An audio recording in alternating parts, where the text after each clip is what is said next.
Hello travelers, Boardman21 here, and today wanted to go over the top 5 reasons on why you should buy Last Epoch right now for this patch if you haven't gotten it already, even though it is in early access. But first, let's go ahead and go over some of the things you can already do in the game and what is Last Epoch. Now, Last Epoch is an ARPG. It is an action role-playing game in which you take a character and you progress through a campaign story, and then you do a bunch of endgame mechanics, gearing your character up and specializing a bunch of skills. So a lot of little other things that you can do, but there is a good story that's being worked on with every new update that comes out that's now getting voice acting, as well as has some incredible boss fights. And then there are a ton of endgame systems. Right now there are 3 different endgame systems that you can do, from the Monolith of Fate, which is a lot like running maps in Path of Exile if you've done that. And then they also have dungeons, which allow you to basically go into a short run, about 5 minutes per dungeon, and then take on a boss at the end. And if you take on that boss,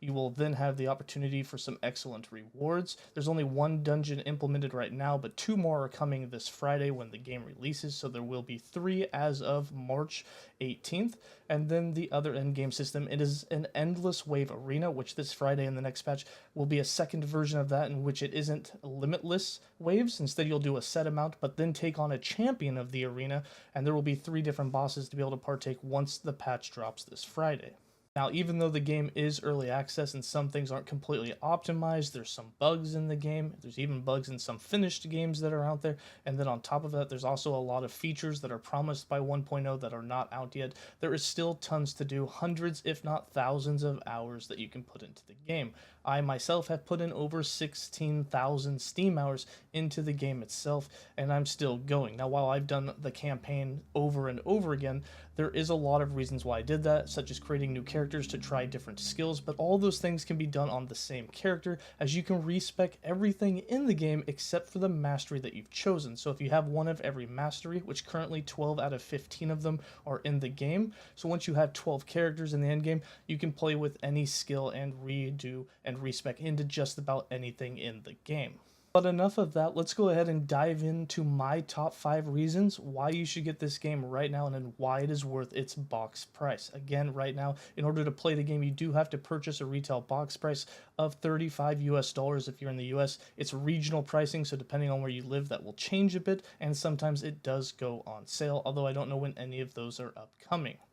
So coming in at reason number 5 why you should get the game is, right now the devs talk to its player base every day. They are constantly taking feedback from everything that you encounter in the game and that you share with them, your experience, what you like, what you don't like, and they take all of that in, and it allows you to shape the game into something that you like. There are tons and tons of people constantly giving feedback, and it's allowing them to make the game better so that everyone enjoys it more. Now, obviously, some people are going to butt heads, some people want something, some people don't. But usually when the majority of the community wants something, they definitely work towards implementing it, and there have been several systems in the game already that have been reworked in order to make the player base happier. A lot of these things include things such as the crafting rework that has happened, and there have been several resistance/defense things that have changed over the course of the last couple years in early access that were completely reworked due to the player base not having fun with it before.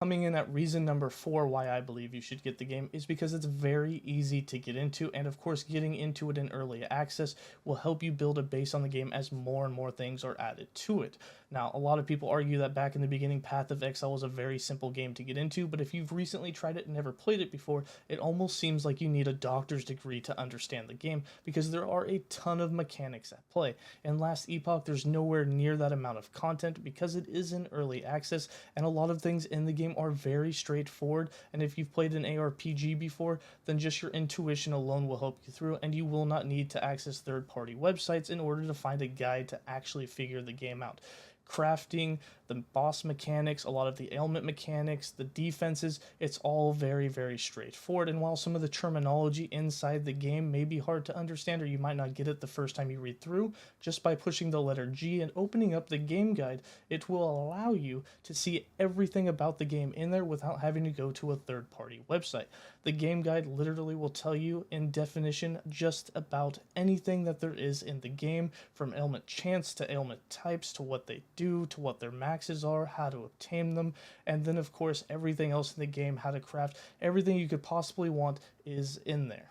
And coming in at reason number 3 is crafting in the game. Now, we did talk a little bit about this, or just barely hit on it in reason number 4, and that is that it's easy to get into, and in number 3, I'm going to go into a little bit more detail. Crafting in this game is very, very straightforward. You literally go around hunting, killing mobs, and then picking up things called shards. Each shard will be an affix, and these affixes you can put on any of your gear. Now, as long as you have affixes, you have a chance to craft on your gear, and then through forging potential, which is pretty straightforward, you'll have a limited number of times that you can craft on an item until it runs out of forging potential, but this allows you to put up to 2 prefixes and 2 suffixes. Now, prefixes are generally more offensive abilities, and suffixes are more defenses typically. Now, on your gear, you'll be able to have 2 of each, and you get to choose exactly what they are. So when you find a piece of gear on the ground and it has nothing on it, you'll get to choose the exact 2 of each that you want to put on. Now, if you find an item on the ground that's very good, that has the affixes you want, you then get to take that piece, and then as long as you have shards, you can continue, and forging potential, continue to craft it up,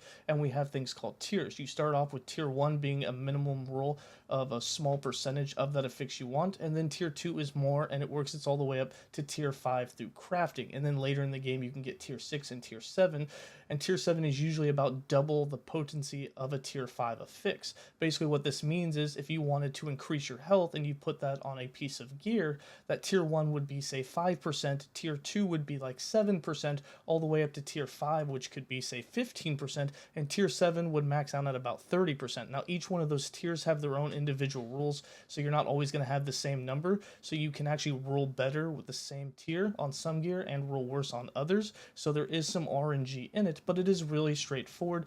You put the affixes on the gear that help your build, and then you get them as high as you can before running out of forging potential, and once you run out of that, you can't craft on the item anymore. That's about the quickest rundown I can give it to you, but it is very, very straightforward, and that's why I highly recommend the game, because it's very easy to get into, and the crafting is very addicting, because you're always trying to find a good base to craft on, and then of course getting it as far as you can, and watching it go, and then feeling that power increase as you add those tier levels to it.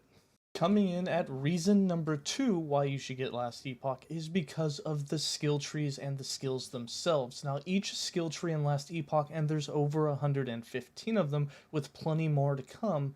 each has its own skill tree. You can level them up to level 20 through leveling, and then with gear get plus levels to them with the right combinations, allowing some skills to have up to 30 levels. With 30 levels, that means you could put up to 30 points in the skill tree, and the skill tree itself has between 20 and 30 different nodes that all affect the skill itself different ways. You can change the ailments that it does, you can change the element type that it is, you can make it attack faster, do more damage, attack slower, become a nuke. There are all sorts of things that you can make it do. Some of the movement skills, for instance, you can make not have a cooldown, have a cooldown, make it cost a ton of mana or not, have it to where it's channeled or not channeled. There are a ton of things that you can do with each skill, and even if you use the same 5 skills on the exact same character, you can build it completely different than someone else. It's this endless amount of possibilities that allows the build diversity to really expand outwards, and is going to keep you coming back to Last Epoch, trying new characters and respeccing skills